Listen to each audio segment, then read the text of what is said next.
Shalom, selamat malam Romo, selamat malam Suster, Ibu Bapak, dan teman-teman terkasih dimanapun berada. Senang sekali dalam kesempatan yang baik ini kita bisa berjumpa kembali dalam keadaan sehat dan selalu semangat.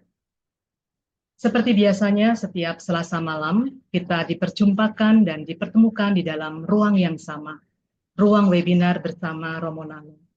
Warung Selasa malam, warung kita bersama. Teman-teman, seperti minggu yang lalu, kita berada di seri yang sama, masih sama ya, seri kembalinya Si Anak Hilang.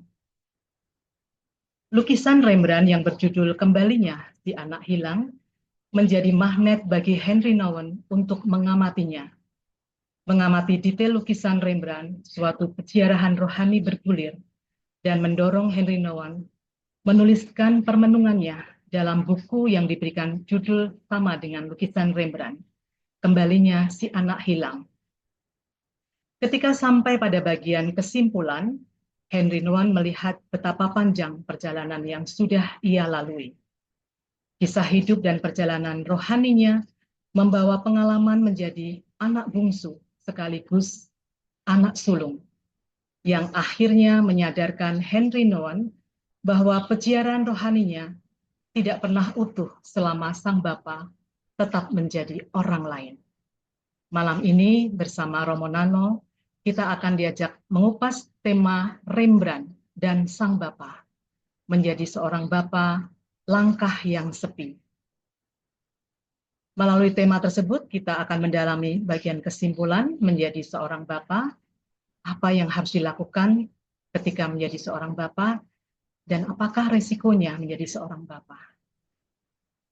Nanti kita akan sampai ke sana sebagai acara utama, namun sebelumnya izinkan saya untuk menyampaikan tata tertib berwebinar.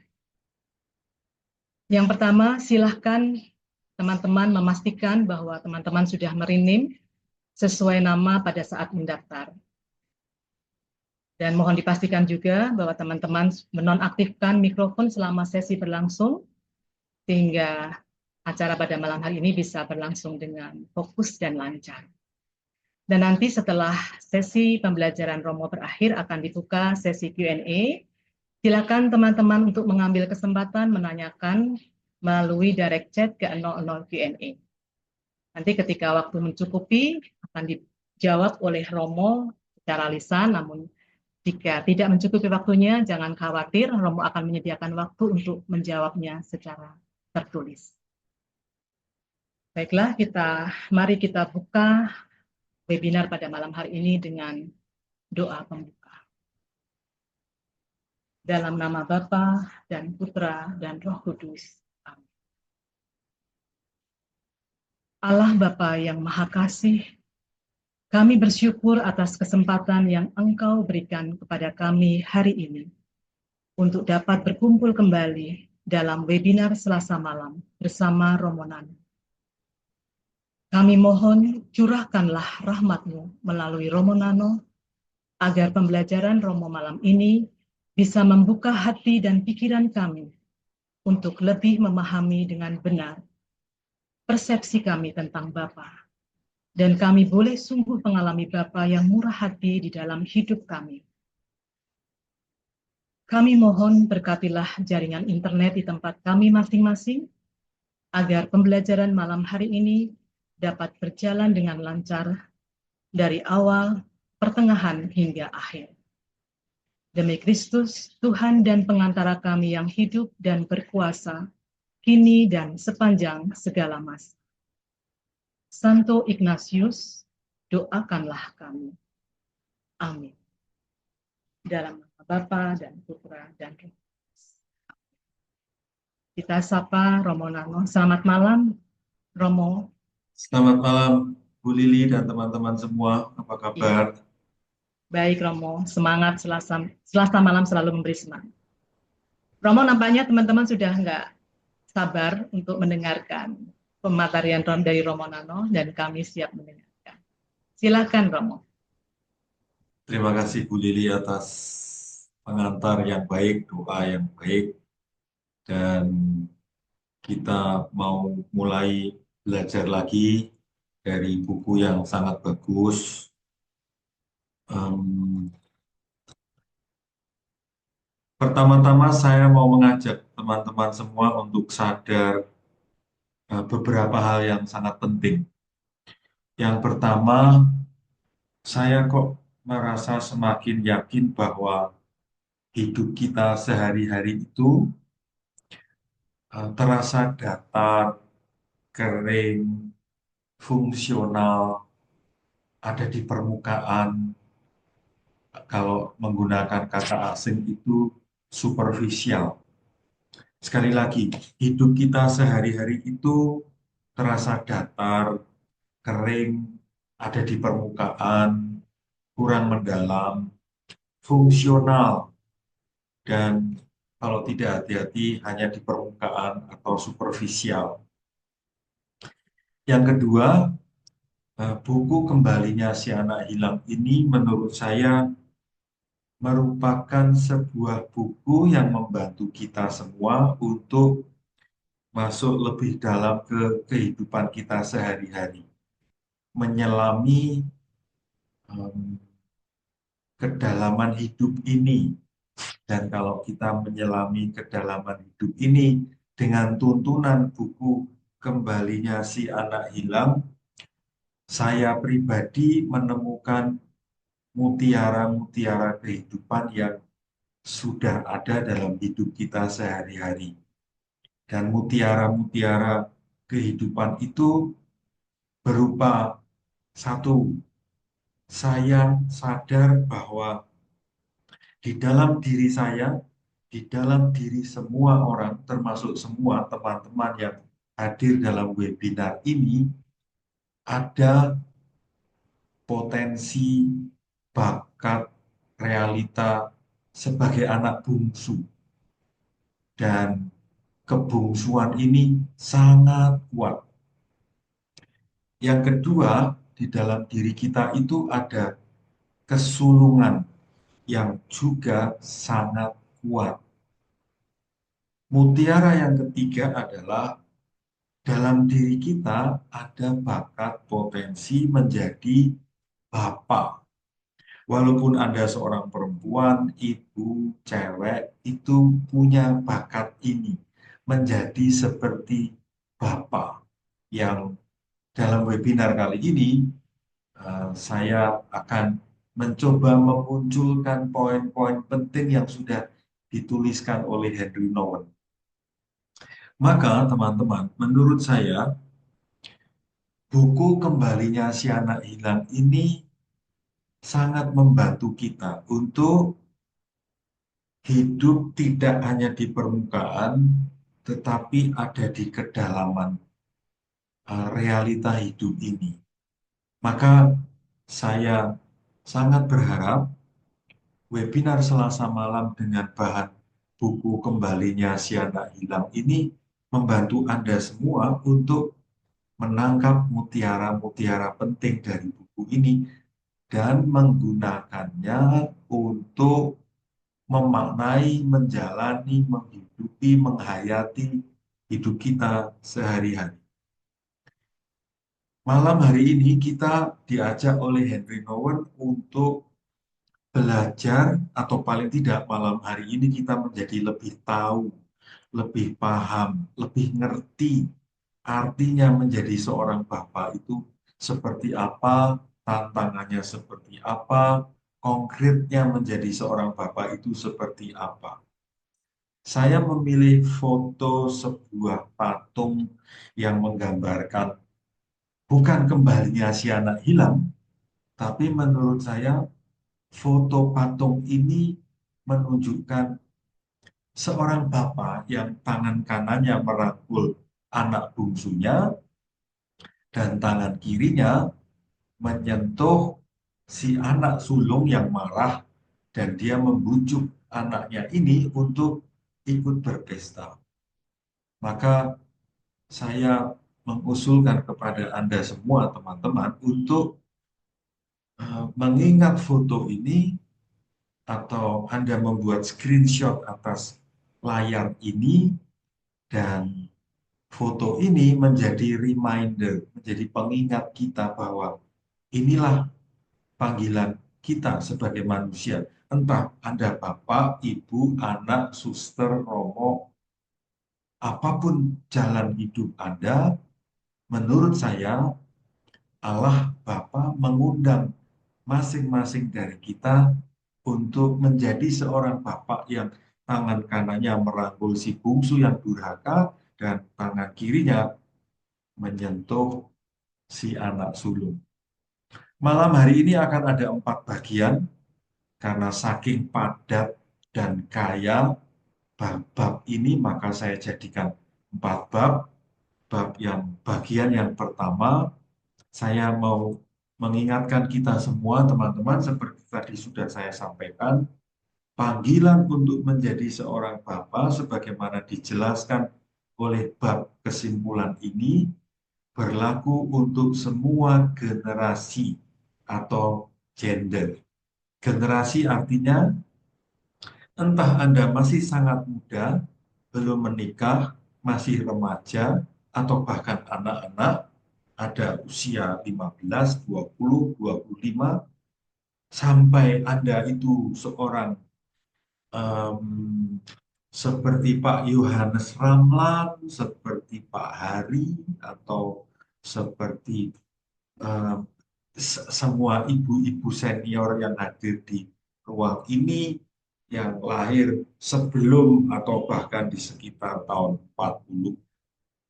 Dari kakek-kakek, nenek-nenek sampai bocil-bocil ini menurut saya semua generasi dipanggil untuk menjadi seorang bapak dan merealisasikan panggilan menjadi seorang bapak itu ya sesuai dengan konteks masing-masing sebagai anak, sebagai remaja, sebagai orang dewasa muda sampai menjadi seorang senior.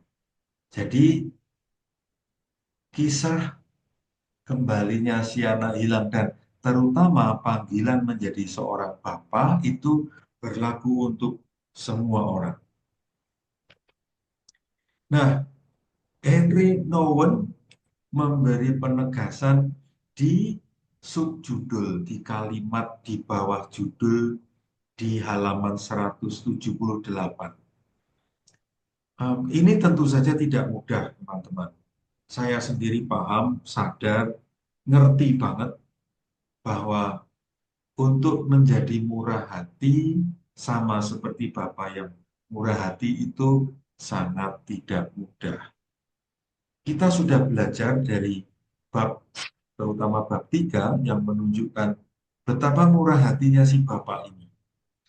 Harusnya Bapak ini menghukum. Kalau kita di posisi Bapak, sangat kemungkinan sangat besar kita tidak akan memberi baju baru, cincin, sepatu, memotongkan lembu untuk memestakan si anak durhaka ini. Kemungkinan besar kita tidak akan melakukan. Tetapi Allah Bapa kita yang menyadari sifat kita ini mengundang kita untuk yuk belajar dari Bapa. Bapa sudah memberi sebuah contoh, yaitu murah hati. Nggak berhitung matematis, kamu begini maka akan begini. Kamu begitu maka kamu akan begitu. Saya belajar bahwa logika Bapa seringkali sangat berbeda dengan logika kita manusia. Lalu Henry Nouwen mulai memunculkan cukup banyak istilah yang menurut saya inspiratif, mengagetkan, tapi juga mengajak saya, kita semua untuk sadar. Ada ungkapan langkah yang sepi. Apa yang dimaksud dengan langkah yang sepi? Teman-teman, bayangkan Anda, kita ini si anak bungsu itu ya, yang sudah kurang ajar, terus memestakan, menghabiskan uang yang kita miliki, yang kita dapatkan dari bapak, lalu habis-habisan ditinggal teman, harta kita habis, kelaparan, dan akhirnya kita menuju rumah, berpikir nanti menjadi orang upahan Bapa. Nah, situasi si bungsu itu ketika menuju rumah Bapa, itu disebut Henry Nouwen merupakan langkah yang sepi. Karena apa? Tidak punya orang, tidak punya titik tolak yang meyakinkan untuk berharap nanti bisa masuk rumah. Pondasi untuk berharap tidak ada. Pondasi untuk berharap hanya nanti diizinkan bapaknya untuk jadi orang upahan. Hanya itu. Dan itu ibaratnya tuh kita sangat kelaparan dan berpikir bahwa di sebuah tempat non jauh di sana kemungkinan ada orang yang akan memberi kita makan gitu. Belum pasti nanti akan dapat makanan. Masih berupa harapan. Dan berada dalam situasi ini sangat tidak enak. Henry Nouwen mengatakan ini langkah yang sepi. Dan saya sendiri merasa diajak untuk mengingat, memahami langkah yang sepi ini. Plus termasuk membayangkan, memahami ketika ada orang-orang dekat saya yang berada dalam suasana ini. Langkah yang sepi itu ketika saya masih merasakan Bapak itu menjadi seperti orang lain. Bukan Bapakku, tapi orang lain. Maka saya akan merasa asing dan Bapak itu juga mungkin merasa asing melihat saya sebagai anaknya. Teman-teman, semoga Anda paham, langkah sepi ini pernah kita alami dan mungkin juga masih kita alami dan juga pasti juga sedang dialami atau pernah dialami oleh orang-orang di dekat kita. Nah, Henry Nouwen mengkontekstualisasikan langkah yang sepi itu dalam bentuk ini. Kita sudah mendapatkan pelajaran agama, pelajaran kitab suci, ada yang ikut CAP, SEP. Dengan kata lain, pendidikan iman kita itu sudah lebih dari cukup. Sangat baik. Tetapi seringkali justru gambaran saya tentang Allah yang mengancam, menakutkan, jauh lebih kuat ketimbang pendidikan iman, pengetahuan tentang kitab suci yang saya pahami.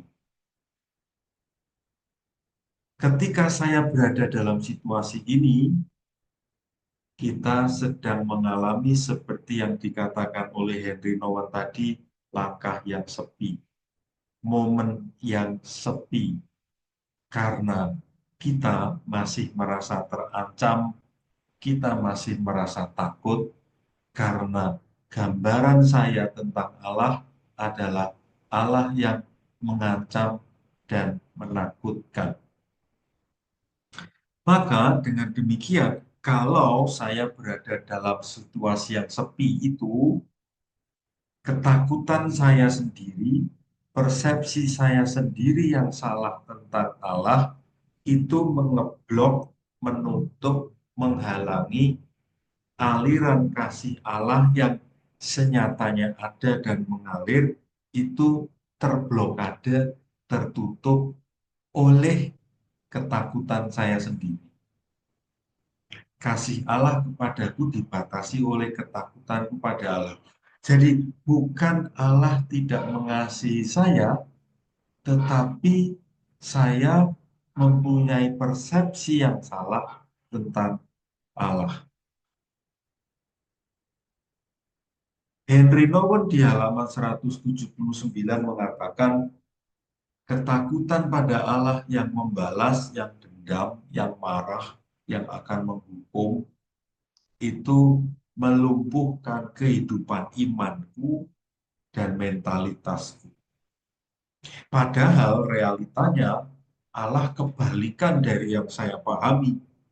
Realitanya Allah itu baik, mengampuni, murah hati, seperti digambarkan oleh Injil Lukas itu. Allah tahu anaknya kurang ajar, tetapi Allah tetap murah hati, menerima, memberi baju, memestakan. Sementara anaknya berpikir, aku tidak pantas jadi anak bapaknya, aku jadi orang upahan saja. Ketakutan pada Allah yang melumpuhkan ini merupakan sebuah tragedi. Teman-teman, sampai di titik ini saya mau mengajak Anda untuk berefleksi. Coba Anda pikirkan sendiri karena Anda yang paling tahu tentang dirimu sendiri. Pertanyaan saya adalah, seperti apa persepsimu tentang Allah? Salah atau benar? Anda merasa takut atau tidak berjumpa dengan Allah? Anda berani tidak datang seperti si bungsu itu? Kalau Anda tidak berani, maka Anda tidak akan mengalami Allah yang murah hati itu. Henry Nouwen mengajak kita untuk melakukan sebuah kegiatan yang amat sangat penting, yaitu menyingkirkan segala ketakutan akan Bapa, atau mengganti persepsi tentang Bapa dari yang salah menjadi benar. Persepsi tentang Allah itu kejam, Allah itu menghukum, kita ganti menjadi Allah itu baik, Allah itu mengampuni. Selama Bapak, selama persepsi saya tentang Bapak itu membuat saya takut, maka Bapak tetap akan menjadi orang luar yang tidak akan pernah menjadi tinggal bersamaku, dan aku tidak mungkin tinggal bersama Tuhan, dan aku akan terus kesepian. Maka di sini sungguh sangat penting teman-teman menyadari persepsiku tentang Allah. Dan kalau saya sudah mengetahui ternyata salah, saya perlu mengganti. Kalau tidak akan pernah mengganti, saya tetap menghalangi aliran kasih Allah yang tentu sudah datang kepada kita. Kita perlu menata ulang persepsi karena siapapun dari kita dipanggil untuk menjadi seperti Bapa. Apalagi teman-teman yang mempunyai anak cucu. Apalagi teman-teman yang diberi posisi-posisi kunci menjadi koordinator, menjadi pemimpin. Sungguh sangat penting mengembangkan kemampuan ini. Sehingga sebagai ibu, sebagai bapak, sebagai pemimpin, kita bisa menampilkan kerahiman Allah dalam hidup kita sehari-hari. Seorang anak muda pun itu sungguh dipanggil untuk menjadi seperti bapak ini, untuk teman-temannya juga yang masih sangat muda. Di halaman 180 itu Nouwen memberi sebuah pernyataan yang menurut saya sangat baik ya. Kalimat yang ditulis Nouwen di halaman 180 ini bagi saya pribadi menjadi sebuah konsep tentang memperbaiki diri. Memperbaiki diri berarti sadar saya ini punya bakat anak bungsu, anak sulung, durhaka, iri. Tetapi saya tidak mau terus-menerus sampai mati menjadi anak bungsu dan anak sulung. Saya ingin melompat, saya ingin mengembangkan diri menjadi seorang bapak. Maka saya tidak akan pernah berhenti hanya ingin disuapi terus. Saya belajar mau menyuapi orang. Saya tidak mau disopiri terus. Saya mau belajar nyupir supaya saya bisa nyupiri orang. Ini bahasa-bahasa simbol, tapi juga bisa praktis ya. Saya tidak mau dimasakkan terus. Saya juga mau belajar memasak supaya bisa memasakkan untuk orang lain. Walaupun mungkin Indomie ya. Tapi kalau Indomie dibuat dengan penuh kasih, oh, dengan sepenuh hati untuk orang yang kelaparan, tentu menyenangkan sekali, bukan? Mengapa kita perlu dengan sadar dan tegas memilih menjadi seorang bapak? Karena dalam diri kita masing-masing, teman-teman, em, kalau Henry Nouwen memberi istilah keterpecahan, kita itu mengalami keterpecahan. Maksudnya apa? Sudah saya jelaskan tadi. Di satu sisi kita itu punya track record, catatan sejarah, dan masih juga sebuah potensi yang masih akan terjadi di masa depan, yaitu bakat kebungsuan kita, serakah, penuh nafsu, boros, egois, durhaka, jahat. Kita pernah dan masih akan bisa menjadi seorang anak bungsu seperti digambarkan oleh Injil Lukas. Tetapi di lain sisi, kita juga punya track record, artinya pernah terjadi dan masih akan sangat mungkin terjadi. Kita menjadi anak sulung yang marah, cemburu, iri, menuntut, komplain. Aduh, pinter banget kita di bagian ini, mah. Nah, kita punya dua sisi ini, teman-teman. Kalau kita tidak pernah menyadari, menerima dua realita ini, sampai mati kita gonta-ganti jadi susu, jadi si bungsu. Kita nggak berkembang. Maka Nowen dalam hal ini keren banget karena mengajak kita untuk belajar menjadi Bapa. Sehingga ketika kalau kita mati, orang-orang itu berbisik-bisik cerita tentang kita. Gila loh, almarhum ini hebat loh. Meskipun bungsu, dia bisa jadi bapak. Almarhumah ini keren loh. Meskipun seorang ibu, nenek, perempuan, dia menjadi seperti bapak kita ya, Allah itu. Karena apa? Karena orang ini, kita bisa mengalami diampuni, maka lalu bisa mengampuni. Kita sudah mengalami disambut di rumah oleh Bapa, oleh orang-orang di dekat kita, lalu kita bisa menyambut orang banyak. Kita sudah dicintai, kita sudah diberi belas kasih, maka kita bisa menjadi orang yang memberi belas kasih. Dan itu persis seperti foto patung yang tadi saya sebut di awal. Mari teman-temanku berkembang, bertumbuh, berproses, memilih, sadar menjadi seorang bapak yang tangan kanannya menyambut si bungsu dan tangan kiri menarik si sulung untuk ikut berpesta. Memang menjadi bapak itu gak semudah ngomong seperti saya ngomong sekarang karena banyak tantangannya. Tantangannya yang pertama ada dua ya. Salah satunya yang pertama adalah masyarakat kita ini, hidup kita ini sehari-harinya, dimanapun kita berada, entah di Klaten, Jogja, Solo, Jakarta,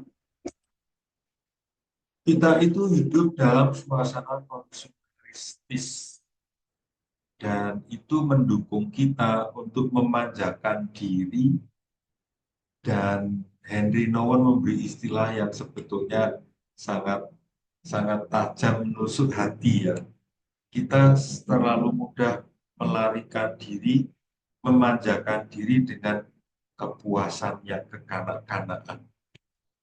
Kita tidak sanggup menderita, maka gampang menghibur diri dengan beli ini, beli itu.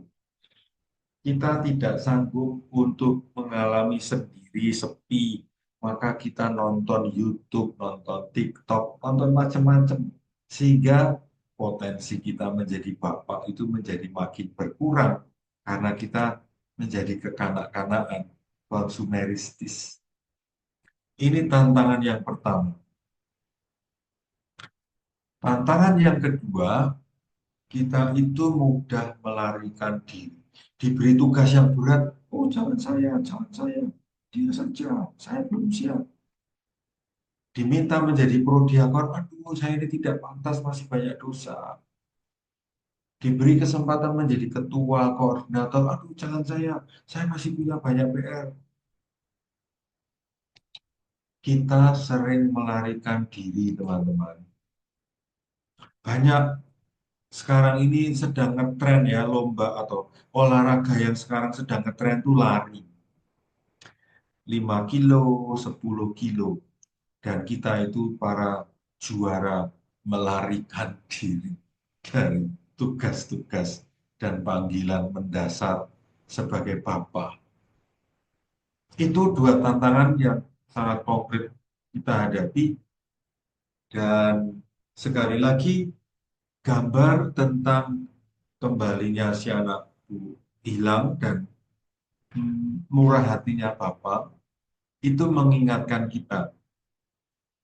Sekarang saya menjadi semakin jelas ya kalau melihat lukisan semacam yang dibuat Rembrandt atau lukisan-lukisan lain maupun kalau membaca kisah Injil Lukas tentang anak hilang ini, saya makin diperjelas dengan 3 poin yang dikatakan oleh Henry Nouwen. Cerita Injil Lukas, lukisan tentang bapak, anak sulung, dan anak bungsu ini mengandung 3 unsur penting. Dosa si bungsu dan si sulung, itu unsur pertama. Lalu dijawab oleh Tuhan, dosa itu diampuni. Nah, kita terus mengalami berdosa, diampuni, berdosa, diampuni. Tetapi kalau kita hanya berhenti di 2 lingkaran saja, dosa diampuni, selesai. Henry Nouwen mengatakan itu romantisme sentimental dan itu bukan pesan Injil. Henry Nouwen mengingatkan kita lingkaran yang ketiga, undangan menjadi bapa. Artinya, sesudah saya durhaka, sesudah saya marah-marah, saya perlu mengalami pengampunan, penyembuhan, penerimaan, pembersihan oleh Bapa, supaya saya bisa masuk ke lingkaran yang ketiga, yaitu menjadi Bapa. Kalau saya tidak masuk ke lingkaran ketiga, teman-teman, potensi kembali ke lingkaran pertama besar, terbuka lebar. Maka dengan kata lain, kalau saya, Anda mau menghindari tidak terjebak lagi ke lingkaran yang pertama, saya perlu terus-menerus memilih lingkaran ketiga. Setiap hari belajar menjadi Bapa. Dan lalu dengan itu saya menjadi sadar bahwa entah saya anak bungsu, entah saya ini anak sulung, saya ini ahli waris Bapakku. Saya ini putra Allah. Kalau putra, artinya saya ahli waris dari Bapa. Nah, ini lalu menjadi sebuah pertanyaan penting bagi kita, teman-teman. Apakah aku bersedia menjadi anak dan ahli waris Bapakku dengan cara menjadi Bapa? Atau setelah diampuni aku mau durhaka lagi? aduh sayang sih. Kalau habis jadi anak durhaka, diampuni, durhaka lagi. Seperti pertanyaan Pak Budi minggu lalu. Terus minta pengampunan lagi, pulang lagi, diampuni lagi, durhaka lagi. Apakah kita akan mau dalam siklus seperti itu terus? Dosa diampuni, dosa diampuni. Lah kalau dosa terus belum sempat diampuni sudah mati. Sayang bukan? Yuk teman-teman, kita belajar untuk memilih mau menjadi ahli waris Bapa. Apakah aku mau berada di rumah Bapak dan tidak minggat lagi? Apakah aku mau berada di rumah Bapak dan tidak perlu lagi keluar marah-marah karena tidak diapresiasi? Mari teman-teman, kita memilih untuk berada di rumah Bapak. Membiarkan diriku diubah oleh contoh-contoh konkret hidup Bapakku yang murah hati, memestakan orang durhaka, melembutkan hati orang yang marah. Ini panggilan mulia kita. Apapun status kita, berada dimanapun saya, entah sedang di negeri yang jauh, entah on the way pulang dalam keadaan sepi, entah kita sedang takut mau mengetuk rumah Bapak atau tidak. Anyway, kita adalah ahli waris dan pengganti Bapak yang kukagumi, tapi kadang ya kutakuti, ya kupuji, yang kukurang ajari, yang kusalah paham. Mari teman-temanku bergerak dari kebungsuan dan kesulungan dan sadar memilih menjadi seorang Bapak. Belajar dari Bapak untuk menjadi Bapak bagi anak-anak yang dipercayakan kepada kita. Ini bagian yang pertama, saya stop di sini dulu, dan mari kita mencoba mengendapkan bagian-bagian cerita tadi yang menarik perhatian.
Semoga di bagian pertama tadi Anda menemukan satu dua hal yang menyentuh hati dan memotivasi Anda untuk mau termotivasi menjadi seorang bapak. Kita masuk bagian dua, itu dalam buku mulai halaman 184. Kebapaan yang penuh belas kasih. Teman-teman, saya memilih lagi gambar si bapak yang membujuk anak sulung yang marah-marah itu untuk masuk ke rumah dan ikut berpesta. Ternyata untuk ikut berpesta itu tidak mudah. Seperti di perumpamaan-perumpamaan Yesus yang lain itu ya, Yesus kan sering mengatakan kerajaan Allah itu seperti seorang yang mengadakan perjamuan nikah dan menyebar undangan, tapi banyak orang yang terundang tidak mau datang. Lihat, banyak orang yang mendapatkan undangan tidak mau datang. Padahal ini undangan untuk pesta, makan-makan, minum-minum. Kok nggak mau ya? Dan seperti si anak sulung, ya saya nggak mau. Bapak tidak adil. Saya sudah Saya sudah selama ini setia pada Bapak, tapi Bapak tidak pernah memberi apresiasi pada saya. Teman-teman, saya kagum sekali pada si Bapak ini ya, yang adalah ya Allah kita. Dan kemungkinan besar juga ada dalam diri orang-orang di sekitar kita yang sudah tumbuh menjadi seperti seorang Bapak yang nggak marah, tidak terprovokasi, tetapi tetap menghibur. Yuk, kita kita masuk ke rumah yuk, kamu ikut bergembira bersama saya karena kepunyaanku itu kepunyaanmu. Nah, Henry Nouwen menyadarkan kita lagi, sekali lagi, dia mengulang-ulang dengan kalimat-kalimat yang berbeda tetapi pesannya sama. Setiap dari kita, teman-teman, entah Anda perempuan, entah Anda laki-laki, kita mau nggak mau itu kita mengalami sebuah siklus pertumbuhan dari bayi, anak, remaja, dewasa muda, dewasa tua, dan menjadi senior. Kita tidak pernah bisa menyetop proses pertumbuhan ini. Henry Nouwen mengatakan, saya tidak dapat tetap menjadi seorang anak untuk selama-lamanya. Maka saya perlu memilih untuk menjadi bapak untuk anak-anak. Teman-teman, dengan sedih saya mengatakan kalimat berikut ini. Banyak orang tua, bapak, ibu, suster, romo, kalau dilihat dari sisi usia, sudah senior, 60, 70, 80. Tetapi kalau kita ketemu hidup bersama orang-orang ini setiap hari, tidak sulit kita menangkap bahwa orang-orang ini mungkin termasuk kita, saya, masih seperti anak kecil. Orang seperti ini berarti tidak pernah dalam hidupnya memilih menjadi seorang bapak. Walau dari sisi usia, dia sudah menjadi seorang bapak, tapi kedalamannya masih anak-anak. Maka dalam bahasa Inggris disebut childish, seperti anak-anak. Maka sekali lagi Henry Nouwen mengajak kita, yuk kita sadar, yuk kita berani memilih untuk merentangkan tangan, memberkati anak kita, menerima anak-anak kita dengan kemurahan hati yang luar biasa. Yuk jangan pelit, yuk jangan egois, yuk jangan menuntut terus, tapi memberi. Saya berulang kali menggunakan gambar ini dalam webinar-webinar yang saya adakan. Karena gambar ini berbicara banyak sekali untuk saya.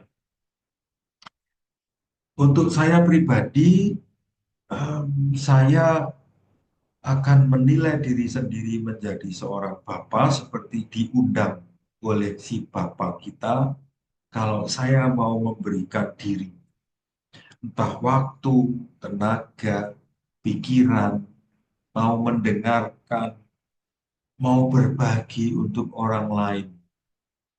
Bukan demi saya, tapi demi orang itu. Kalau saya tidak pernah berani memberikan tanpa berharap kembali, maka saya akan tetap anak-anak.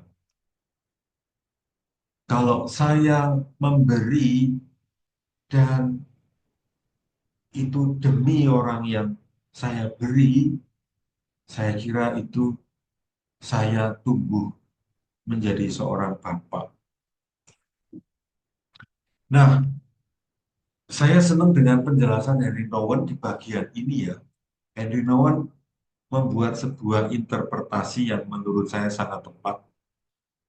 Mengapa Tuhan Yesus waktu itu memberi perumpamaan tentang yang ditulis Lukas terkait dengan kembalinya si anak hilang ini? Mengapa? Jadi pertanyaan pokoknya itu, atas alasan apa kok Yesus selalu membuat perumpamaan Bapa dan dua anaknya itu? Pertanyaannya itu. Yesus sendiri dalam hidupnya, entah ketika dia mengajar, entah ketika dia hidup sehari-hari, pada dasarnya misi Tuhan Yesus itu adalah dia mau memproklamasikan, mensosialisasikan, mempublikasikan bahwa Allah Bapa itu tidak kejam, tidak pendendam, tidak iri, tidak mudah cemburu, seperti dilukiskan oleh Perjanjian Lama. Yesus membuat sebuah pembalikan. Allah itu sangat baik. Untuk mengatakan itu, dia membuat pengajaran, perumpamaan, tapi juga praktek. Dia mau makan bersama orang-orang berdosa, bersama Sakeus, bersama perempuan yang berdosa. Nah, ketika Yesus mencoba cerita di mana-mana dan mempraktekkan yang dia ceritakan, itu orang-orang Farisi, ahli-ahli Taurat, itu mengkritik Yesus. Yesus yang posisinya sebagai guru rohani atau ustadz atau kiai, itu dikritik. Kamu ini guru rohani, kok kamu tuh bergaulnya sama orang-orang busuk, dosa, jahat. Itu ya, Yesus dikritik. Nah, orang-orang Farisi itu punya gambaran, kemungkinan besar orang-orang Farisi itu punya gambaran bahwa Allah yang mereka wartakan itu adalah Allah yang harus diikuti, diimani dengan cara mengikuti aturan yang detail, ketat, kecil-kecil gitu. Harus cuci tangan, piringnya harus bersih, harus makannya begini, nggak boleh begitu, kalau begini najis, kalau begitu tidak boleh, hari Sabat tidak boleh bekerja, dan seterusnya. Aturan ketat. Begitu. Nah, Yesus itu mengkritik balik orang-orang Farisi dengan cerita tentang tiga perumpamaan. Jadi di Injil Lukas bab 15 itu ada tiga perumpamaan yang mau mengatakan ini loh Bapa yang kuwartakan itu tidak seperti Bapa ini. Bapaknya orang Farisi berkebalikan dengan Allah Bapaknya Yesus. Minggu lalu saya sudah menjelaskan hal ini ya. Allah Bapaknya Yesus itu orang atau pribadi yang mencari satu domba yang hilang. Bukan dombanya yang mencari gembalanya ya. Gembalanya yang mencari dombanya. Lalu perumpamaan yang kedua, orang berdosa, kita, saya, Anda, itu diumpamakan dirham, perhiasan, atau uang. Pokoknya sebuah benda yang sangat berharga. Maka ketika itu hilang, waduh, si, si empunya dirham ini membawa lilin, menyapu, supaya apa? Supaya ketemu.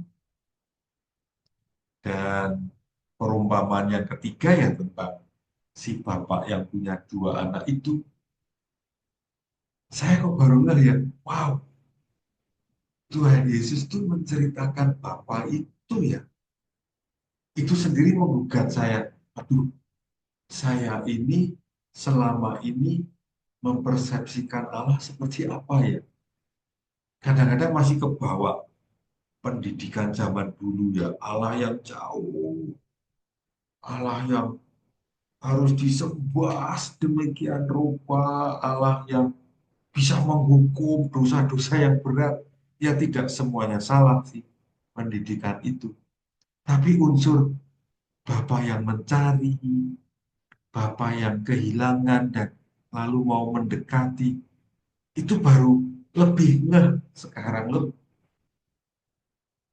Maka saya menawarkan kepada teman-teman semua untuk screenshot ini dan serap betul tuh gembala yang mencari domba yang hilang, pemilik dirham yang mencari dirham yang hilang, dan si bapak yang mendekati si sulung. Anakku, hartaku ini hartamu. Ayo dong, ikut bergembira bersama. Allah yang diwartakan Yesus dalam segala tindakannya, pengajarannya adalah Allah yang berbelas kasih. Aduh, baik banget. Saya jadi semakin bersyukur nih jadi orang Katolik yang punya bapak yang keren seperti ini, yang mengajak ke pesta. Ayo teman-teman, kita bahagia, kita bersyukur jadi orang Katolik yang diberi bapak yang baik seperti ini ya. Dan sayang kalau kita tidak mau mengkoneksikan dengan bapak yang seperti ini. Kalau kita tidak mengkoneksikan dengan bapak yang baik itu, teman-teman, kita sangat, sangat, sangat, sangat mungkin terjerat di sini. Terjerat menjadi milik dunia. Saya memilih gambar ini mau mengatakan si robot itu gambaran tentang dunia. Dan dunia ini kan sangat menarik ya. Ada banyak hal yang entah itu material, non material, kenikmatan, macam-macam yang ditawarkan oleh dunia ini amat menyenangkan, amat menarik hati. Tetapi kalau saya seperti di gambar itu mengikatkan diri saya dengan dunia, ya saya akan tetap tinggal di bawah hukum dunia ini yang cenderung akan having ya, memiliki, memiliki, memiliki, memiliki, dan semakin memiliki banyak sebetulnya semakin kesepian, semakin mengumpulkan banyak sebetulnya bukannya kita makin safe tapi makin tidak safe. Dan Yesus mengundang kita untuk ayo menyerahkan diri ke pihak yang berwajib yang lebih benar. Jangan menyerahkan diri menjadi milik dunia. Dunia ini hanya tempat mampir kita lewat jalan-jalan doang. Jangan mendirikan tenda di dunia. Mari menjadi milik Allah. Karena kalau kita mengikuti Allah, kalau kita tinggal sedekat mungkin dengan Allah, selagi kita di dunia, dan tentu saja masih bisa menikmati dunia, tapi basicnya saya milik Allah, maka saya akan hidup bahagia. Sekali saya tetap berada di rumah Allah, saya dekat dengan Allah, maka ya saya akan mengalami kenyamanan, kenikmatan tinggal di rumah Bapa. kenyamanan, kenikmatan tinggal di rumah Bapa itu seperti apa? Seperti yang dialami para murid-murid Yesus itu ya, mengalami gurunya sendiri. Gurunya sendiri itu membersihkan kaki yang tak mungkin terjadi kalau kita ada di logika dunia. Di logika dunia itu kita harus bayar supaya dilayani. Gak bayar, jangan berharap dilayani. Di rumah Bapa kita tidak perlu membayar, tapi hanya kita perlu membuka diri, mendekatkan diri pada Allah apa adanya, kita akan dilayani sangat luar biasa. Dan Tuhan Yesus itu menjadi sebuah contoh. Dia anak pertama, anak sulung dalam artian sebagai trendsetter. Dan kita diundang jadi follower. Maka mari subscribe dia, view dia, follow dia, lihat dia, ikuti dia. Dia anak bungsu tapi tidak pernah memberontak. Dia anak sulung tapi tidak pernah iri hati. Malah dia taat 100% pada bapaknya. Teman-teman, mari kita bersyukur. Kita diberi trendsetter. Dan kita tinggal jadi follower aja. Trendsetter ini hadir di dunia menjadi seperti kita, meninggalkan rumah Bapa, tapi tidak minggat. Dia nggak berbuat dosa, tapi menanggung dosa kita. Dan dia membuatkan jalur gitu ya, jalur trek khusus gitu. The path, P-A-T-H, path, jalur untuk kita ikuti. Yuk teman-teman, subscribe dia, follow dia, supaya kita bisa sampai ke tempat dia balik lagi, yaitu rumah Bapa. Kembali ke tema tentang Bapa rohani. Tadi kita sudah melihat penjelasan Nowen, kita diundang untuk menjadi Bapa rohani. Kita dipanggil untuk menjadi seperti si Bapak kepada dua anaknya. Kita diundang untuk mengembangkan kebapaan rohani. Tetapi Nowen menegaskan kebapaan rohani ini beda dengan kebapaan ala dunia. Kebapaan ala dunia itu saya bayangkan, oh ya oke, ya seperti Godfather itu ya, film Godfather yang punya power, punya uang, punya manpower, dan dengan itu bisa mengatur, mengalahkan, menundukkan, meniadakan, membunuh. Dan dia punya kekuatan, kuasaan, pengaruh yang besar sekali. Dan persis bukan itu. Bapa rohani atau figur Bapa yang digambarkan oleh Nowen dan Injil Lukas itu tidak berkait dengan kekuasaan politik, ekonomi, kultur, pengaruh bisa mempengaruhi orang, punya kuasa untuk macam-macam. Bukan itu. Tapi sekali lagi, kebapaan rohani itu ditandai dengan kemurahan hati kepada anak bungsu, belas kasih kepada anak sulung, dan sebetulnya kedua-duanya. Inilah dua penanda kebapaan rohani. Murah hati, berbelas kasih. Teman-teman, Anda sudah mengembangkan dua bakat ini belum? Atau bakat Anda masih tersimpan sangat rapi, ibarat kado, malah pitanya belum dibuka. Nanti kalau mati, Tuhan tanya, lah ini kok nggak dipakai, sis? Ayo kamu hidup lagi sana.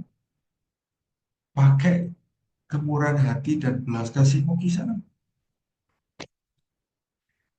Teman-teman, kita diingatkan oleh Henry Nouwen bahwa Untuk bisa meniru Bapa yang murah hati dan belas kasih itu kita harus betul-betul kerja keras. Karena apa? Karena kita itu punya sebuah kecenderungan kuat untuk mengejar kekuasaan. Sekali lagi, kita punya bakat yang besar sekali. Bahkan mungkin juga sudah terrealisasi bahwa kita itu terus-menerus ingin berkuasa.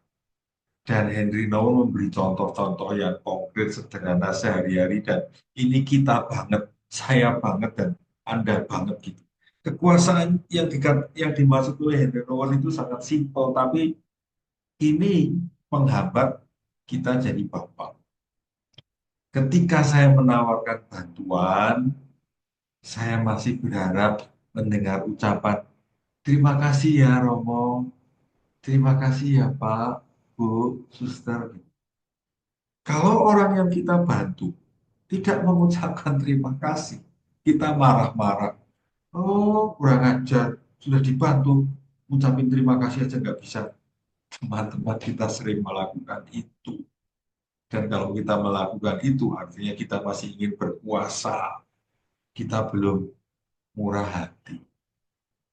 Contoh kedua, bahwa kita itu masih sering mengejar kekuasaan.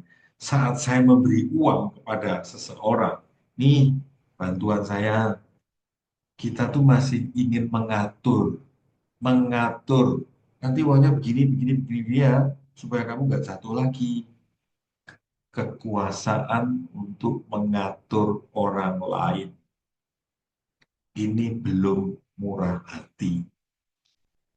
Contoh ketiga, kalau saya melakukan kebaikan, masih ingin selalu dikenang. Kamu ingat nggak? Dulu kamu saya bantu loh. Coba nggak saya bantu? Saya juga sering melakukan itu.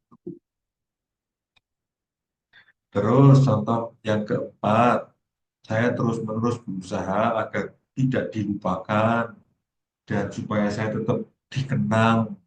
Ya, maka ingetin, kamu ingat nggak foto ini 3 tahun yang lalu? Waktu itu aku menemanimu loh. Teman-teman, itu Nowen sangat tajam, ya, sangat tajam membaca hidup kita dan menuntun kita untuk ayo jangan terjebak lagi ke situ. Nowen sadar lewat tulisan yang saya lingkari di atas kepala saya ini. Setiap orang, saya, Anda, kita semua teman-teman, kita itu butuh pengakuan, kita itu butuh kehangatan, kita butuh dicintai. Iya, Tuhan tahu ini. Tapi Tuhan mengajak kita, yuk jangan fokus mengejar ini. Tapi mari ikuti saya, keluar dari comfort zone-mu ini. Dan meneladan saya, Bapamu yang murah hati dan berbelas kasih. Duh, susah Tuhan. Iya, maka ini merupakan perjuanganmu sepanjang hidup. Kalau kamu tidak berani memilih keluar dari lingkaran nyamanmu, kamu akan busuk di situ. Kalau saya tidak pernah berani keluar dari zona nyaman, saya akan busuk menjadi orang yang terus mengejar kenikmatan pribadi. Dan kita tidak berkembang apa-apa. Kita sudah tua, tetapi masih kekanak-kanakan mencari kehangatan susu ibu.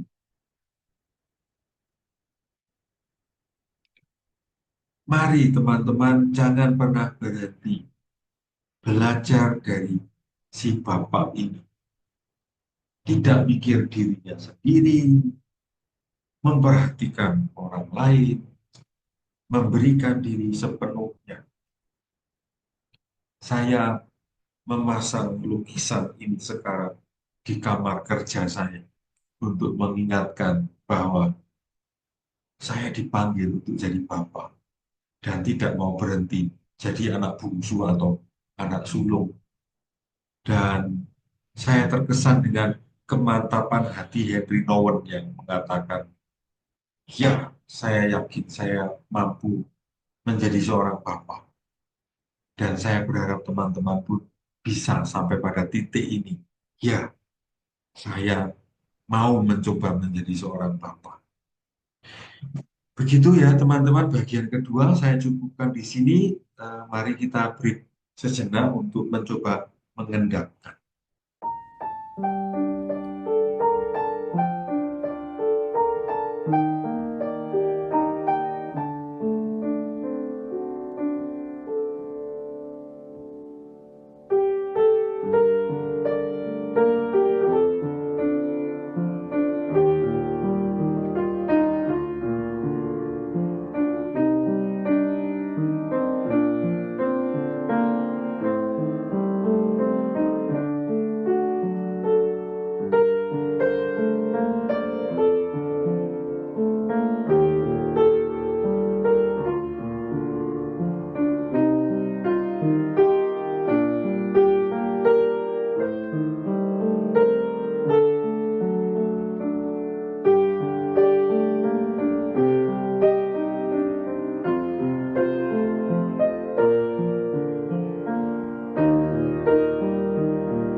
Ada yang menarik enggak tadi di bagian kedua? Semoga ada. Dan kita masuk ke bagian ketiga yang menurut saya makin sulit rasanya. Makin jelas sih, jelas harus apa gitu. Tapi tantangannya adalah, eh, nggak mudah ini dilakukan. Tapi sangat menarik. Henry Nouwen menyebut tiga hal penting lagi nih. Seperti tadi ya, tadi kan sudah ada tiga ya. Dosa, pengampunan, lalu menjadi seorang bapak. Kalau cuma dua doang, itu disebut romantisme sentimental. Nouwen nggak mau ke arah sana. Nah, kali ini ada tiga lagi nih. Duka cita, pengampunan, kebaikan hati. Ini maksudnya apa nih? Di halaman 192, Nowen menjelaskan bahwa em, untuk menjadi seorang bapak, itu latihannya dengan eh, menyadari mengembangkan tiga unsur ini. Nah, pertama, tentang duka cita. Duka cita ini dalam pengertian kita orang-orang berbahasa Indonesia itu selalu terkait dengan kematian, kan? Turut berduka cita, sedang berduka cita, artinya itu terkait dengan kematian. Sedangkan duka cita di sini tidak identik dengan kematian. Duka cita di sini itu sebuah kesedihan, keprihatinan yang amat mendalam. Karena seperti si bapak itu, dia ketemu dengan anaknya yang sebelumnya memilih mengikuti nafsu, tamak, serakah, kejam, durhaka. Sementara si sulung menunjukkan sisi kemarahan, dendam, iri, cemburu gitu. Nah, menghadapi itu semua itu orang berduka cita. Saya berduka cita bukan karena kematian, tetapi karena pilihan-pilihan banyak orang dan pilihan-pilihanku sendiri yang menunjukkan unsur kedosaan ini.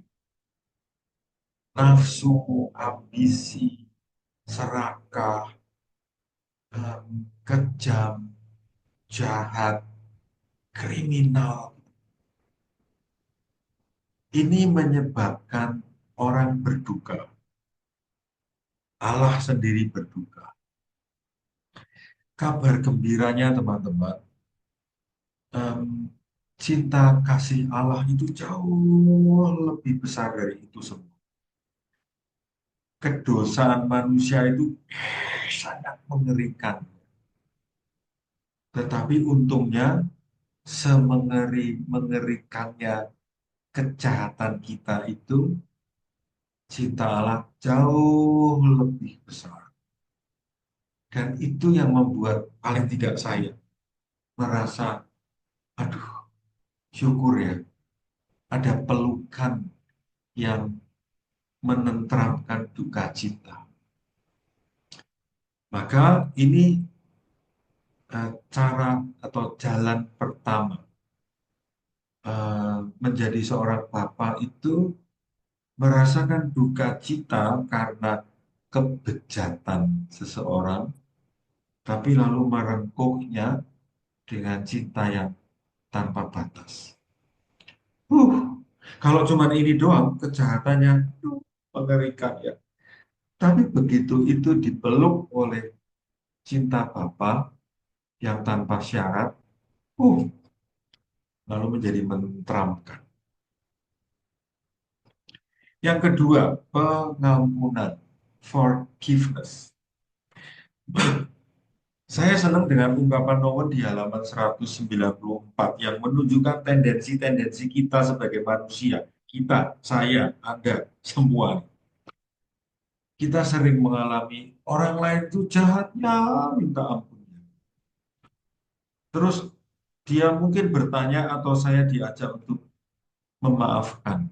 Dan mungkin yang kita lakukan seperti si perempuan di ujung bangku itu ya. Ya aku memaafkanmu, tapi aku masih marah, dendam padamu. Artinya belum mengampuni. Dan sebetulnya implisit juga mau mengatakan aku ingin mendengarmu loh.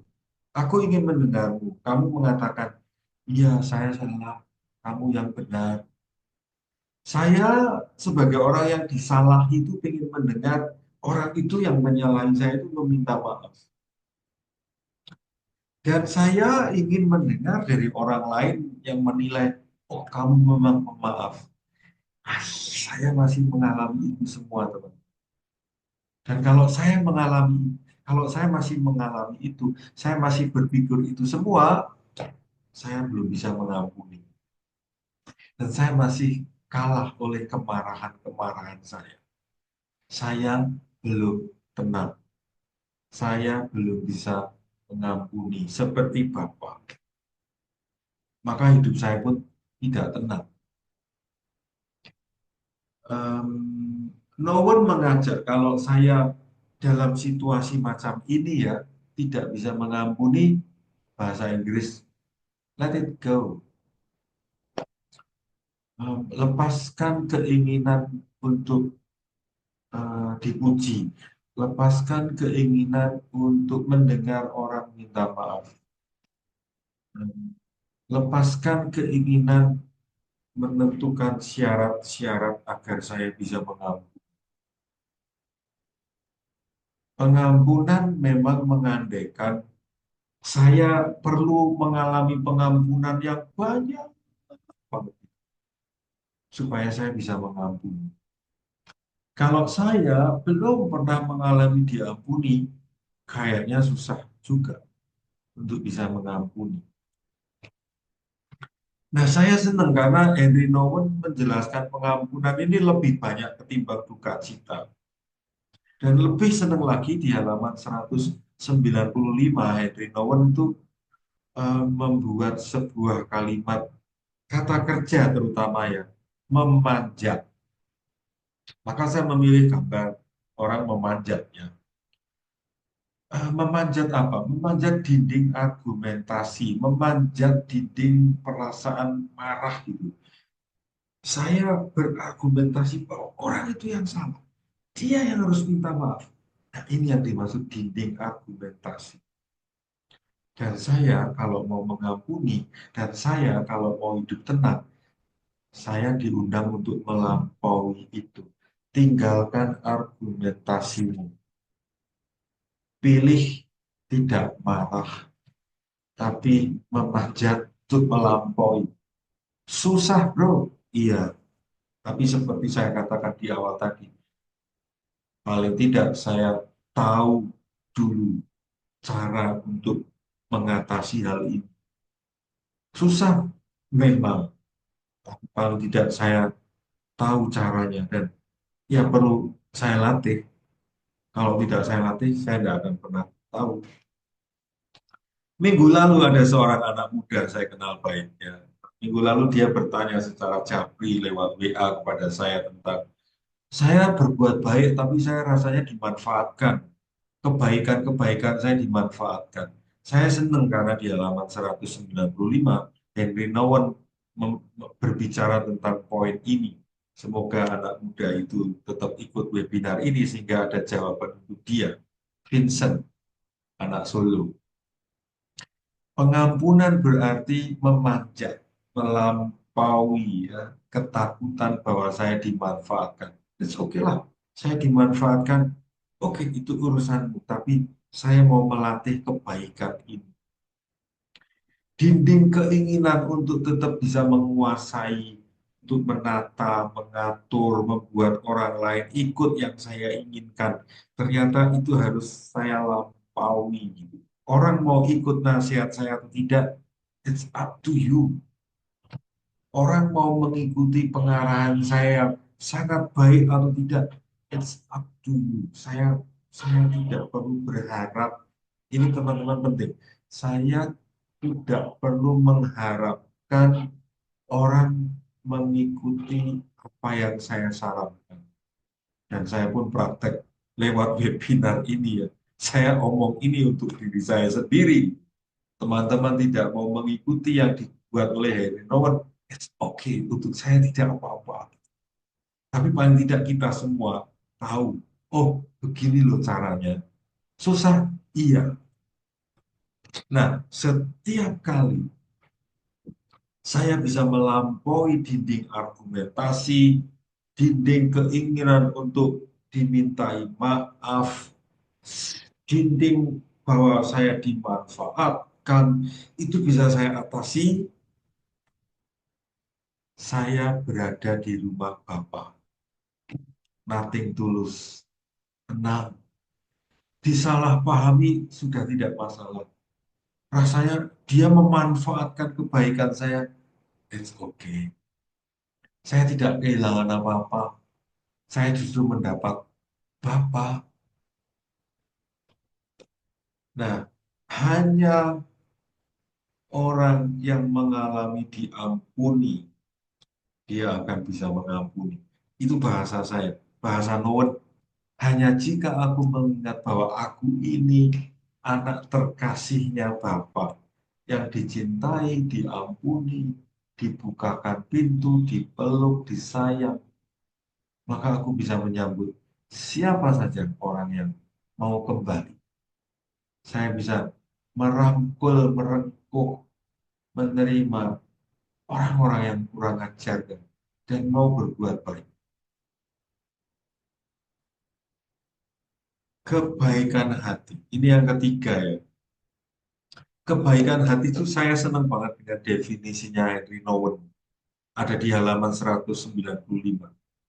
Teman-teman kita lihat gambar sebelah kiri ya, kiri. Itu posisi si anak bungsu membawa hartanya terus kabur gitu. Lihat keterangan di bawahnya. Kebaikan hati itu artinya apa? Memberikan segala sesuatu yang dituntut anak bungsu.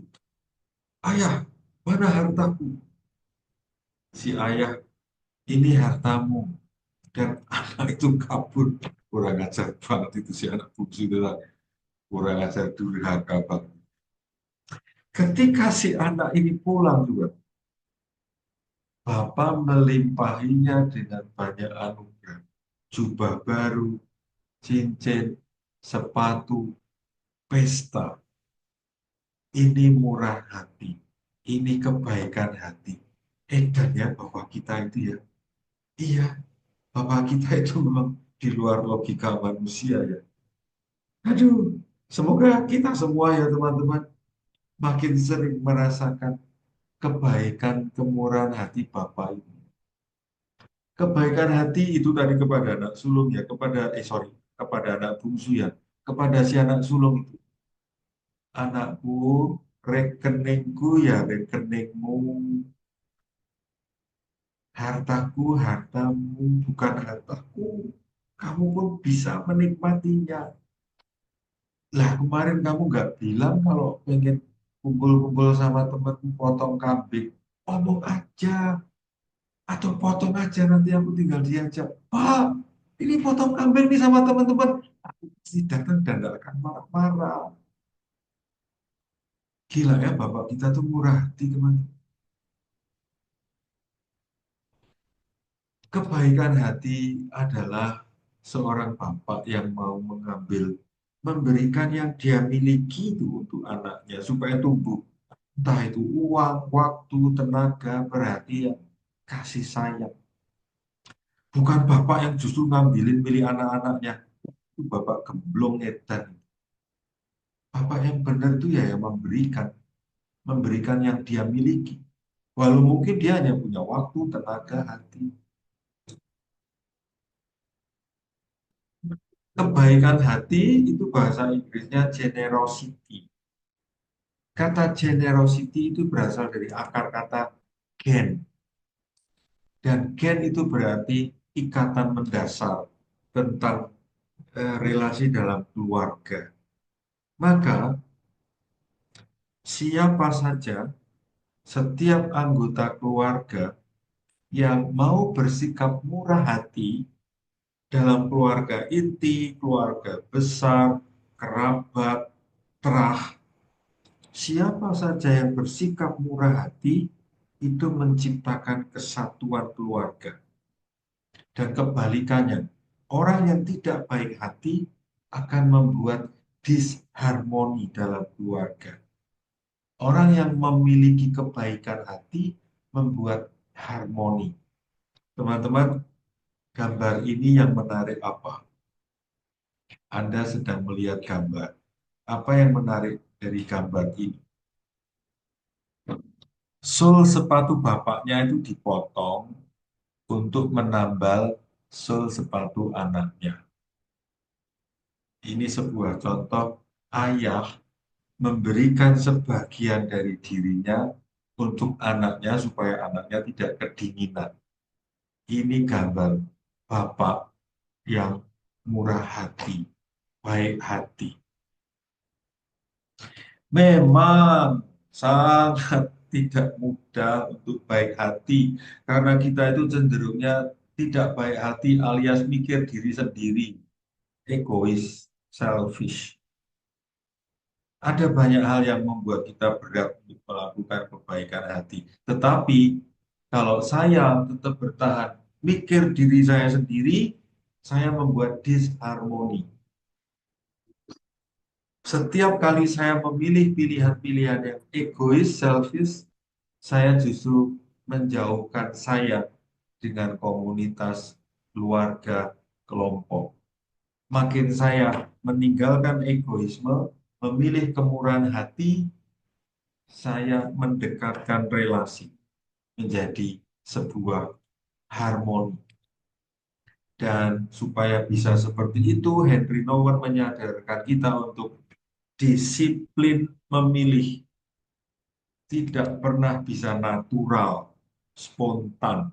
Karena natural, spontan kita egois.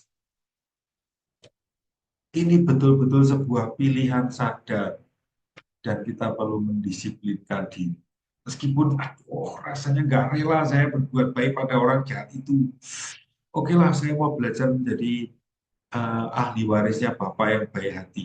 Maka saya memilih kebaikan kepada orang yang pernah menjahati saya.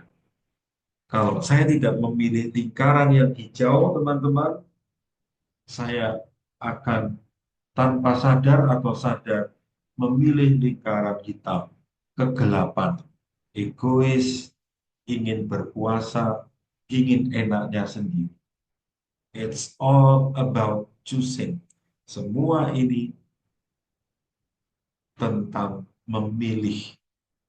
Mari kita terus-menerus belajar disiplin memilih sisi terang menjadi seperti Bapa dan tidak memilih kegelapan seperti anak bungsu dan anak sulung. Demikian bagian ketiga, kita break sejenak untuk mengendapkan.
Hai teman-teman, ini bagian yang sulit nih, bagian keempat ini.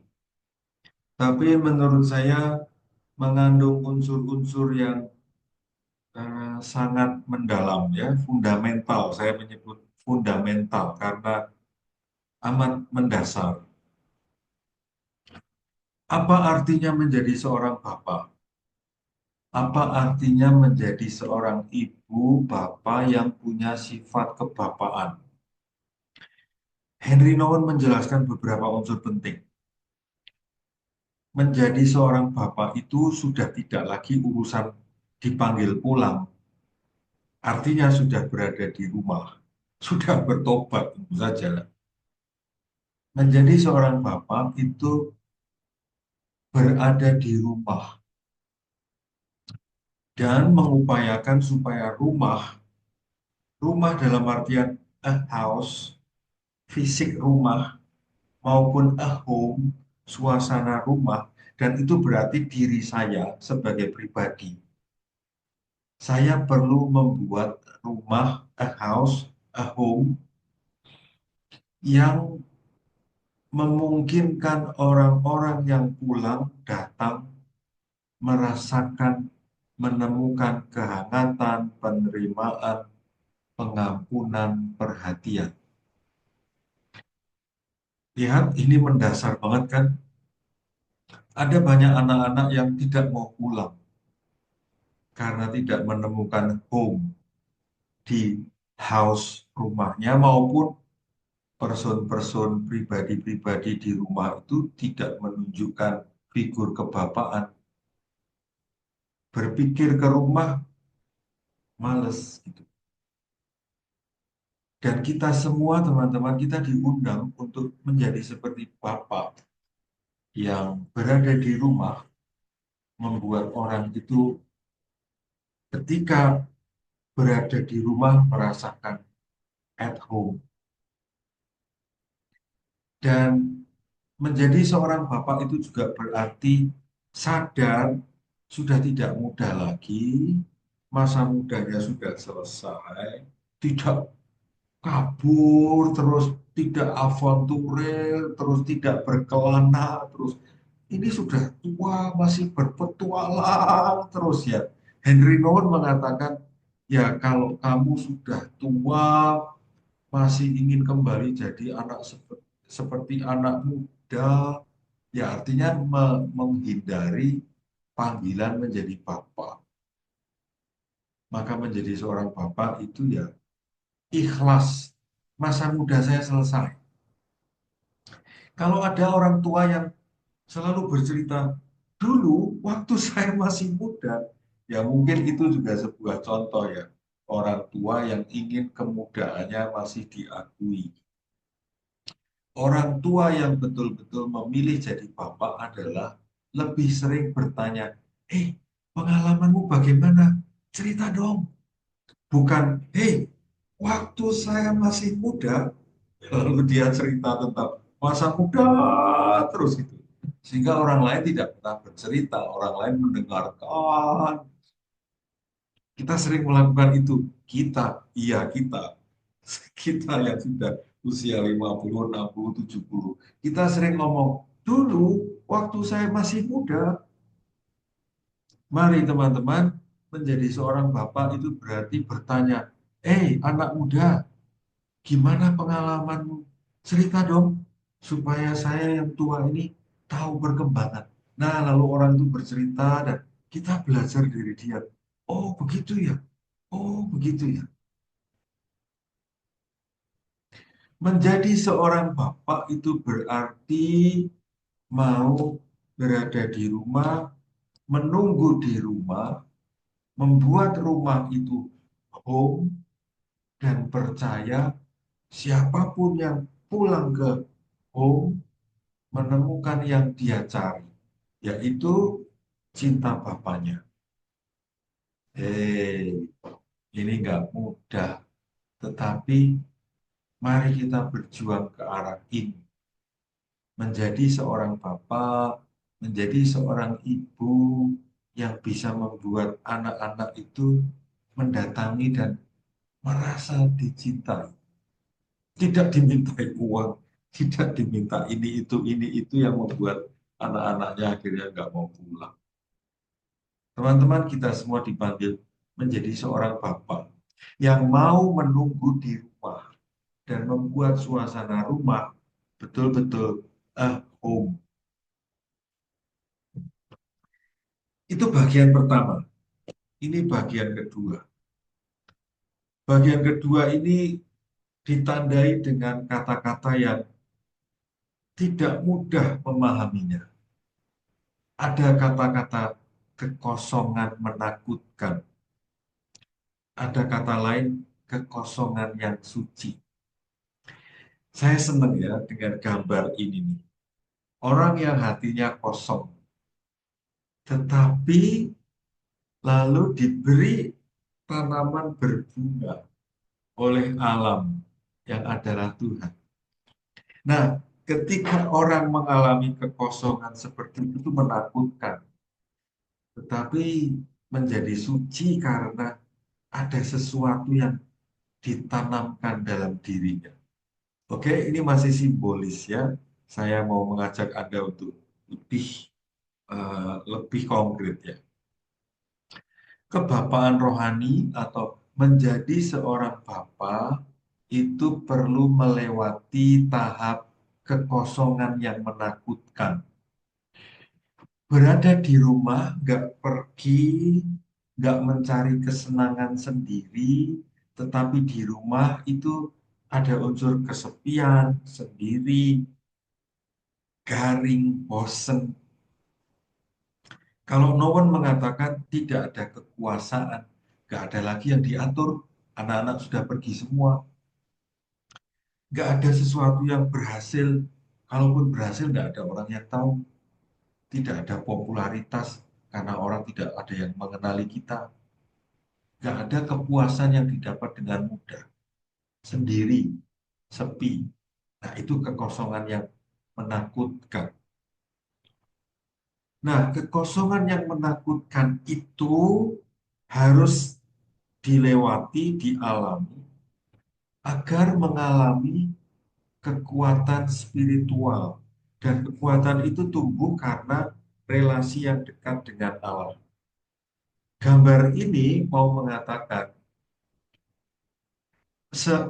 seorang pribadi siapapun itu bisa dekat, bisa mengalami dekat sekali dengan Allah kalau dia berani sendirian. Siapa saja yang tidak berani sendirian, berhadapan dengan dirinya sendiri, dia tidak akan pernah sungguh-sungguh berjumpa dengan Tuhan. Maka, kalau orang mau berjumpa dengan Tuhan dan mengalami tangan Tuhan yang hangat, seperti gambar anak perempuan yang ada di telapak tangan Bapa ini, kalau mau mengalami ini, harus mengalami sendirian seperti itu.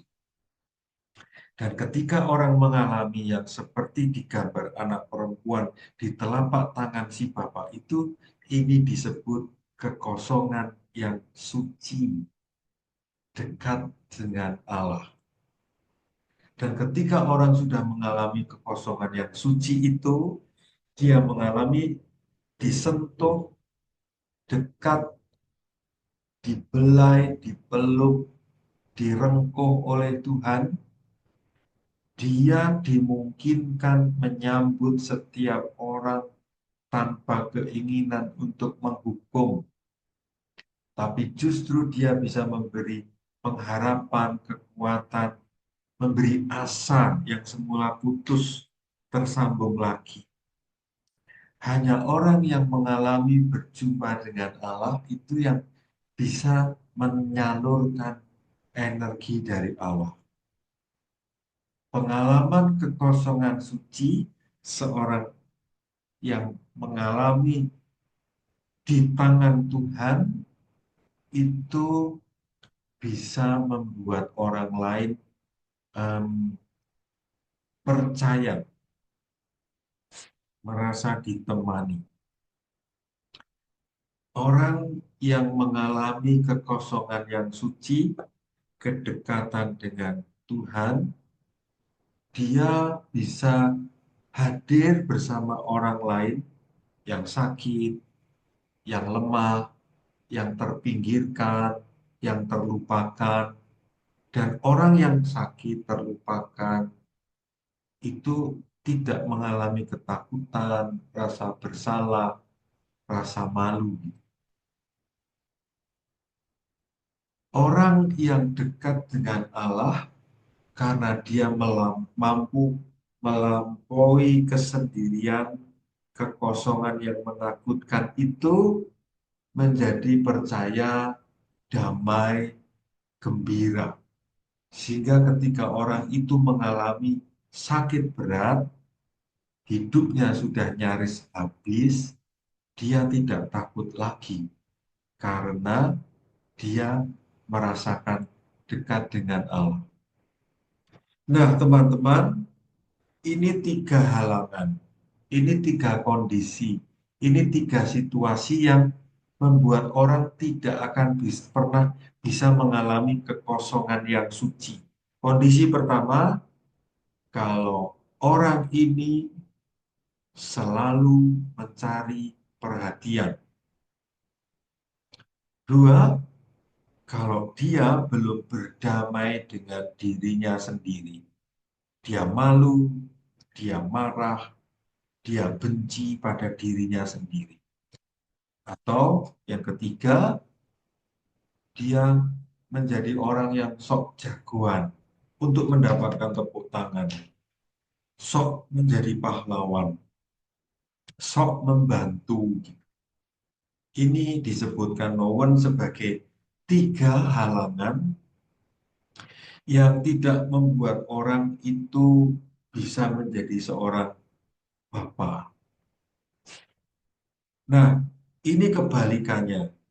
Ini cara-cara untuk mengembangkan talenta menjadi bapa rohani. Ini untuk membantu kita mengalami kekosongan suci. Disiplin radikal. Nah, ini pilihan dari Nowen sendiri loh ya, kata radikal. Disiplin terus-menerus berlatih untuk menyadari, menerima kebungsuanku yang durhaka, kesulunganku yang marah memberontak. Jadi sadar diri, mawas diri, menerima diri. Lalu berupaya supaya aku yang bungsu, aku yang sulung mengalami diampuni Allah. Oke, ini sudah saya sebutkan di awal. Dan ketika saya sebagai bungsu diampuni, saya sebagai sulung tetap dirangkul oleh Bapa, maka setahap demi setahap saya menjadi seorang bapa yang berbelas kasih. Gambarannya ya menjadi seorang bapak di keluarga yang bisa merawat anak-anaknya, bisa memasak, bisa membersihkan rumah, yang care pada anak-anaknya, sehingga anak-anaknya merasa nyaman dengan dia. Dia bisa menggendong anaknya, nyusuin anaknya, bisa masak nasi, bisa masak macam-macam. Ini sebuah gambaran seseorang yang bisa membuat orang-orang dekatnya nyaman, dicintai, diterima.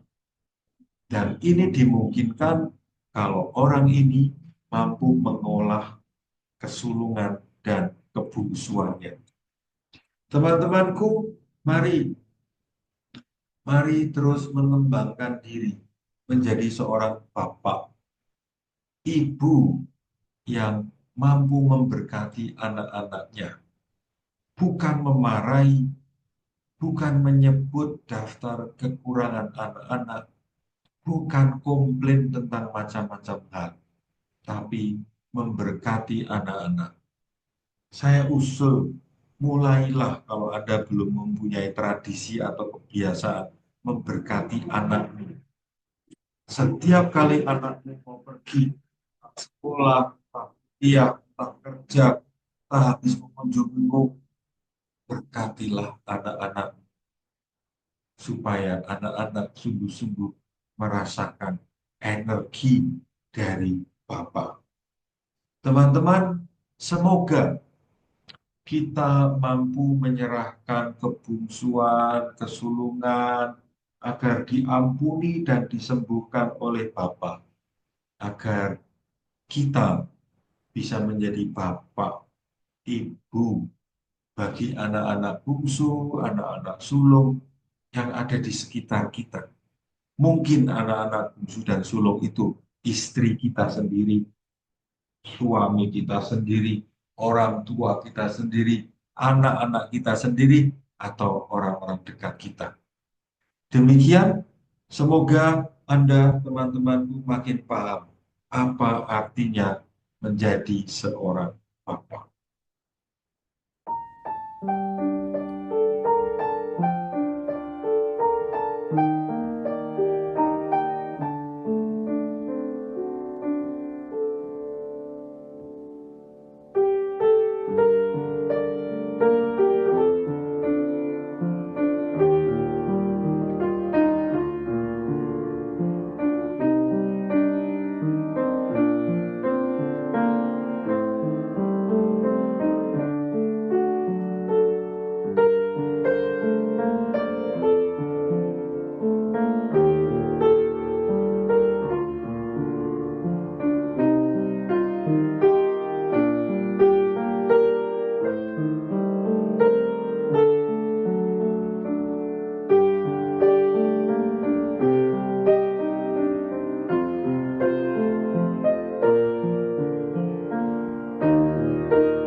kasih Romo Nano. Romo menyampaikan tadi hampir 2 jam, Romo.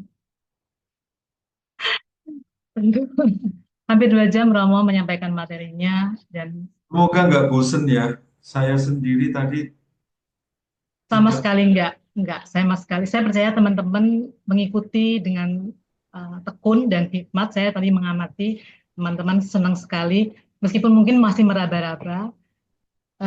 Romo, saya mengucapkan terima kasih untuk kebersamaan malam hari ini. Romo sudah menyampaikan banyak hal, pesan-pesan pentingnya banyak sekali, dan saya percaya teman-teman juga sudah banyak poin-poin yang dicatat dengan baik. Dari bagian pertama, kedua, ketiga, dan keempat, semuanya berdaging. Jadi kalau saya mau nulis satu-satu rasanya susah, karena ini semua sudah menjadi poin-poin yang menjadi intisari dari apa yang disampaikan oleh Nowen. Kita mengucapkan terima kasih pada Rembrandt yang membuat lukisan, pada Nowen yang membuat buku ini, dan pada Romo Nano yang hari ini menyajikan ini sehingga kita semua tercerah. Terima kasih Romo mengajak kita untuk bergerak dari kebungsuan, kesulungan, belajar menjadi seperti Bapa. Tidak mudah, saya setuju tidak mudah. Tapi Nowen tadi juga mengatakan yakin mampu menjadi Bapa. Semoga itu kalimat Nowen itu menjadi inspirasi buat kita semua juga Romo untuk bisa uh, setahap demi setahap menjadi Bapa yang murah hati dan berbelas. Romo mau memberikan waktu untuk tanya jawab sedikit, Romo. Oke. Mungkin sebenarnya ini ada beberapa pertanyaan, tapi juga pernyataan, Romo. Saya eh, apa namanya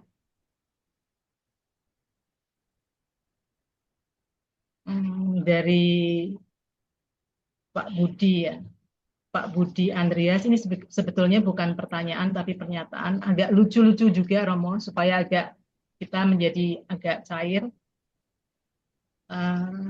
Pak Budi menyampaikan benar Romo memberikan bantuan cenderung untuk menguasai. Saya yakin hal tersebut karena bagi saya kata bantuan terdiri dari 2 kata yaitu ban dan tuan. Ban adalah alat bergeraknya atau menggerakkan motor atau mobil dan tuan adalah pimpinan. Romo mau menanggapi. Ban, ban. Ya, ya, ya betul. Em, memang, memang memberi bantuan itu baik, hanya seringkali motivasi kita yang tidak baik. Saya sendiri disadarkan, membedakan minimal 2 hal ya. Melakukan sesuatu yang baik, seringkali motivasinya yang tidak baik. Tapi kalau motivasi baik, biasanya yang dilakukan baik. Saya tidak tahu itu hubungannya apa dengan ban dan tuan. Ya, Itu tanggapan saya untuk Pak Budi. baik. Satu lagi aja ya Romo ya, karena waktunya sudah habis.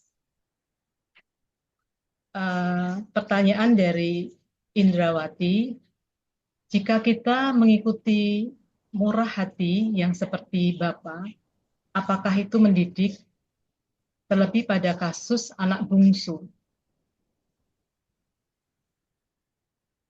Nah, ini pertanyaan yang bagus ya, soal mendidik atau tidak. Gitu. Hmm, tapi itu yang dilakukan Tuhan. Coba, saya sekarang menjadi yakin itu mendidik. Asal seperti Tuhan itu ya, yang murah hati. Dan seringkali kita menggunakan dinding argumentasi itu tidak mendidik, lalu kita tidak melakukan. Atau kita tidak melakukan sebetulnya ada motivasi tidak ikhlas gitu. Lalu kita membuat rasionalisasi, itu tidak mendidik. Tapi poin saya adalah persis Henry Nouwen itu mengerucutkan pemahaman kita pada ini loh cara Tuhan bekerja tuh. Dia sudah tidak mikir ini mendidik atau bukan loh. Anak bungsunya itu nyaris mati. Bahkan di webinar yang tentang si bapak itu kan Nouwen malah mengatakan sebelum anaknya ngomong minta maaf, si bapak itu sudah ambil jubah, ambil cincin, ambil sepatu, kita pesta.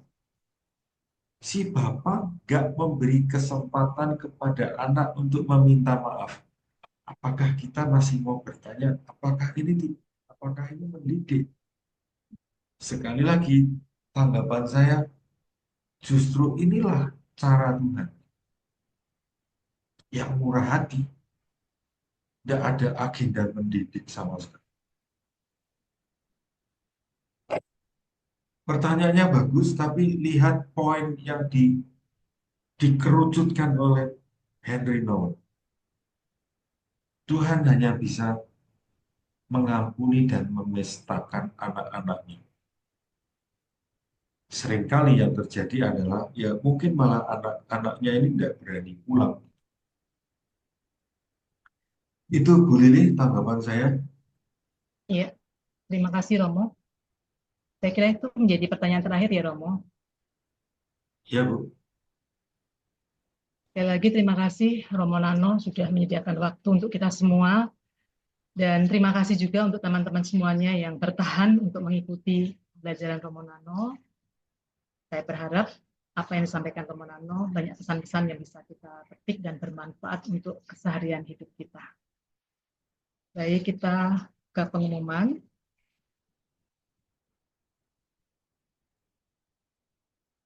Pengumuman tentang persembahan kasih, kami mengucapkan terima kasih pada teman-teman semuanya yang sudah menyampaikan persembahan kasih, dan kami masih membukanya. Silakan teman-teman yang terketuk hatinya bisa mentransferkan ke rekening BCA 604-453-5887. Persembahan kasih ini diperuntukkan untuk mendukung pendidikan Yesuit Muda dan keberlangsungan webinar Romo Nano.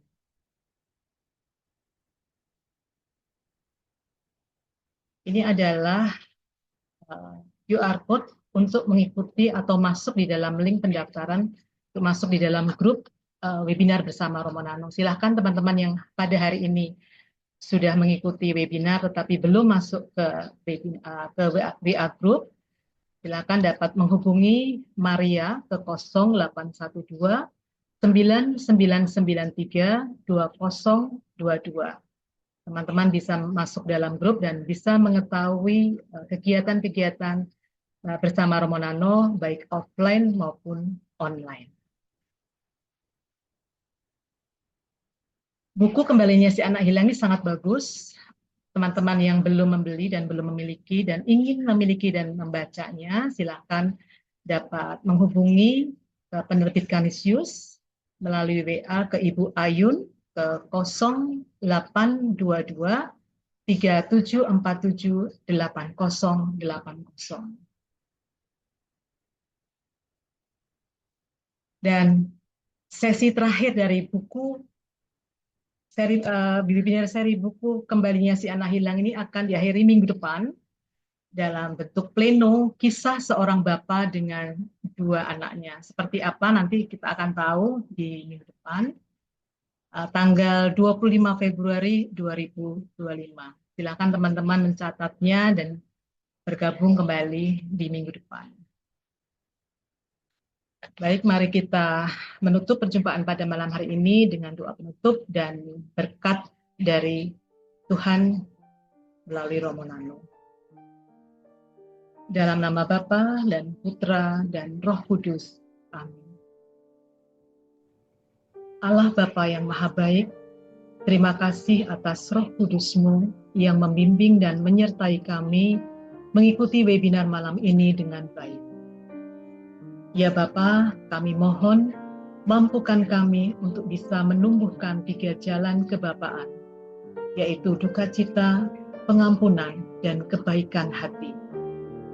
dapat menjadi panggilan hidup kami untuk selalu mengolah diri dan berproses menjadi bapa atau ibu yang murah hati dan penuh belas kasih bagi keluarga, sesama, dan orang-orang di sekitar kami.